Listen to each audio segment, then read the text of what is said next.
خیر اب تو اس کا استعمال عام ہونے لگا ہے، لیکن میں عرض کر رہا ہوں کہ اتنا آپ نے کبھی سوچا کہ مولوی صاحب کے ہاتھ میں ٹچ موبائل آ گیا، قرآن اس کے ہاتھ سے نکلا، ٹچ موبائل آ گیا، بخاری اس کے ہاتھ سے نکل گئی، ٹچ موبائل آ گیا، ترمذی اس کے ہاتھ سے نکل گئی، ٹچ موبائل آ گیا، قرآن کو دیکھنا، قرآن کی زیارت کرنا مولوی صاحب کے گھر سے بھی نکلا، ٹچ موبائل آ گیا تو پھر یہ کہ مولوی صاحب سے تہجد بھی چھوٹ گئی، ٹچ موبائل آ گیا تو دینی کتابوں کا مطالعہ بھی مولوی صاحب سے چھوٹ گیا۔ تو اب یہ بتاؤ کہ اس مولوی صاحب پر اگر اللہ کی پھٹکار نہیں ہے تو کس پر ہے؟ اس تبلیغی پر اگر نہیں ہے۔ آپ نے دیکھا کہ اس ٹچ موبائل کو، فحش تصویروں کو، ان کو آپ نے کتنا وقت دیا۔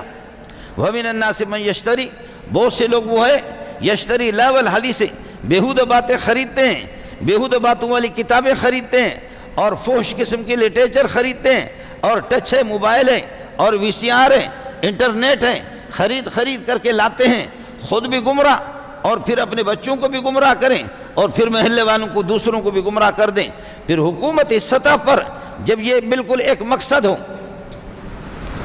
سبحان اللہ، میرے نبی فرماتے ہیں ان اللہ بعثنی رحمۃ للعالمین وہدی للعالمین، اللہ پاک نے مجھے رحمت للعالمین بنا کر کے بھیجا ہے اور کائنات کے لیے ہادی اور رہنما، ہدایت دینے والا بنا کر کے بھیجا ہے۔ وَأَمَرَنِي بِمَحْكِ الْمَعَازِفِ، اور آلات لہو و لعب، طبلہ ہے، بانسری ہے، والمزامیر، بانسریاں، اور فرماتے کہ والاوثان، بتوں کو مٹانا، والصلیب، صلیب کو توڑ دے دینا، اور وامر الجاہلیت، زمان جاہلیت کے رسومات کو ختم کرنا۔ مجھے محمد کو اللہ نے اس لیے بھیجا ہے۔